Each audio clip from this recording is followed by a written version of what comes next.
Asama was started during the pandemic in 2020.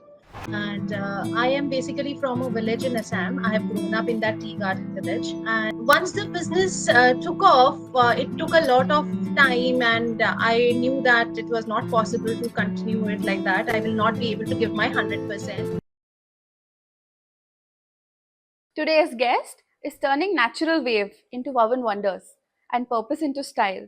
She is the founder of Asama Enterprise, a brand that's thoughtfully stylish and deeply rooted in giving back to the community. From village artisans to modern homes, her journey is one of craftsmanship, consciousness, and quiet impact. Please welcome the effortlessly graceful and purpose driven Richika Agarwalla. Hi Richika, how are you? Hello, Pujita. I'm good. How are you? Doing great. I'm very excited to talk to you today. Let's start at the very beginning because your story is a thread that holds Asama together. What inspired the birth of it? Asama was started during the pandemic in 2020. And I am basically from a village in Assam. I have grown up in that tea garden village. And my grandmom always used to tell me that we need to give something back to the village. And during the pandemic, what I saw was that the artisans were really struggling to make ends meet because the market was closed for them. So I and my cousin Nupur, we just started this venture as a side hustle because I was already working with with PricewaterhouseCoopers, and we helped the artisans market their wares. The customers found it interesting. They loved our products, and from there, one thing led to another. We started with about 5-7 artisans, and today we are about 95 artisans strong. Yeah. Absolutely impressive. Is the name connection with the place you're from also? Yeah, Asama is the name. It symbolizes the name of our state, Assam. Assam, when written in Hindi, it will be Assam. So from Assam, it is Assam. Beautiful. You also say that you started it as a side hustle, right? So when did it change into the feeling that you need to build something and you need to give back to the society? Not, I don't think it started like that. Why did it shift? Once the business took off, it took a lot of time, and I knew that it was not possible to continue it like that. I will not be able to give my 100%. And honestly, this was where my heart was. And in later half of 2020, I quit my job and I did this full time. Beautiful. Let's talk about the ripple effect Asama is creating because it's more than just baskets and home decor. What do you think about this? Yeah, so Asama's baskets are hand woven by artisans who are village artisans, mostly women. So, firstly, it provides employment to all those artisans. Yeah, right.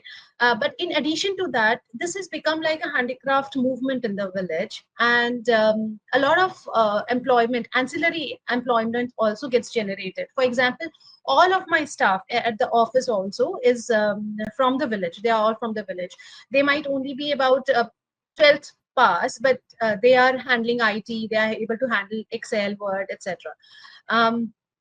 Yeah, so and besides that, it's creating other forms of income generation as well, because there is a logistics partner. There are people who procure raw material for us. There are people who make frames for us. So all in all, I have been told that because of Asama, the village, the name of the village is Alimur. It's in the district of Dibrugarh in Assam. I have been told by the villagers themselves that because of Asama, Alimur has become a very vibrant place. That's so beautiful. It's also creating a lot of employment opportunities and a lot of Yes, financial stability if you see it that way as well. yes, That's that's right. wonderful. You're also using natural fiber. That's technically waste. How did you discover this material and turn it into something beautiful and marketable? Okay, so the natural fiber that we use, it's called water hyacinth. Water hyacinth is a weed which grows in water bodies, and it inundates the water body, and it poses significant environmental challenges because it obstructs navigation, it leads to extra evaporation, it stifles other life forms inside the water body. So at Asama, we make baskets mostly out of water hyacinth, but also cane and bamboo. Now, water hyacinth is a craft. It was it was being practiced in Assam for some time before that. It was used to make mostly some bags and some very simple items.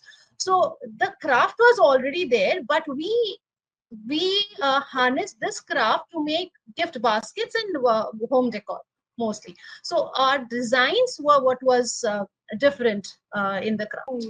Because you brought in modernity to this craft, right? Because it has been going on from generations, but you put your personal touch to it and it just blew up. Yeah. So we made products which were more relevant with the time and which were more marketable. And more modern, right? That is what people would want to buy. Right. Lovely. Let's lighten it up with some fun, get to know you questions. Just get sassy, no thinking.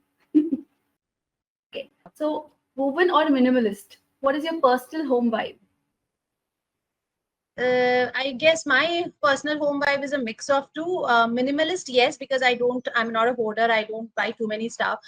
For example, this wall behind me, I have been in this house for the last 7 years, and this is still, it's not adorned with any pictures because I have not found the correct picture for this wall.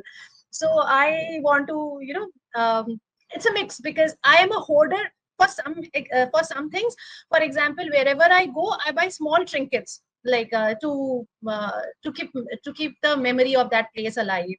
So I have lots of those things, but I don't buy very big items or very expensive ones. I don't buy them. Wow. You're still, when everything in your life is pointing out to sustainability, right? When you think about it. What is a piece you designed that still makes your heart skip a beat? Okay, so the designer in our team is Nupur, my cousin. She's the one who designs the products.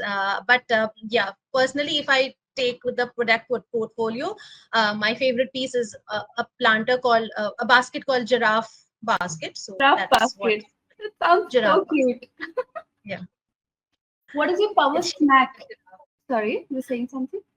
It's shaped like a giraffe. Ah, that's so cute. Must be a full sellout, right? So cute. Yeah, it's doing very well. What is your power snack while designing or planning a launch? I don't snack at all. So wrong question for me.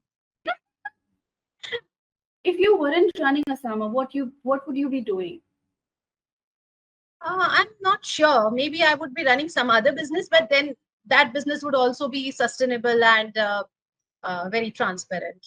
But yeah, I guess I would be running some other business. That's wonderful. One artisan story that has stayed with you. Yeah, so there was this one artisan in our village who is no longer with us. She left us, but she was a victim of domestic violence, Okay. and for many years. But then she never had the courage to stand up against her spouse. But after working with Asama, when she became one of the better breadwinners in the family, she had the courage to finally walk out of that marriage. Yeah. So I think that was a real case of empowerment for that I've seen amongst our artisans. Oh my God, that's really touching. Oh my God, that just got very serious. What is your creative happy place? Personally, my garden. Wow. Is it a home garden or what do you do? It's a terrace garden. It's just a terrace garden. I stay mostly in Guwahati, so yeah, it's a terrace garden. What is home to you? Peace. That says a lot about you. A conscious brand that you personally admire. There are not many brands that I follow, but there are certain influencers. For example, there is Worm Rani, if you know of her, and People Baba. So these are like two people I follow, and they do a lot of reels and videos on composting and how to live a sustainable life, reduce plastic, reduce waste. So I follow them. Lovely.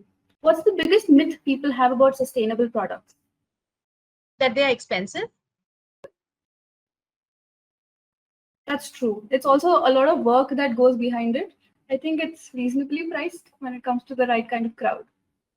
Yeah, so our product portfolio, it starts from about 120 rupees. So I mean, it's not that they always have to come with a hefty price tag. It's just that people who are associated with sustainability down at the grassroots level, they do not sell directly. They are go through via a lot of channels. So maybe that's what makes it a lot of adds on a lot of cost.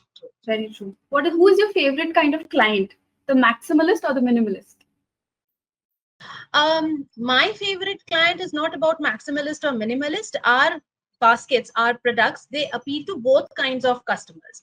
But my favorite kind of customer would be someone who truly appreciates that this product is handmade, and there are bound to be a few flaws here and there, and that is what makes them unique, because every piece is unique from the other one.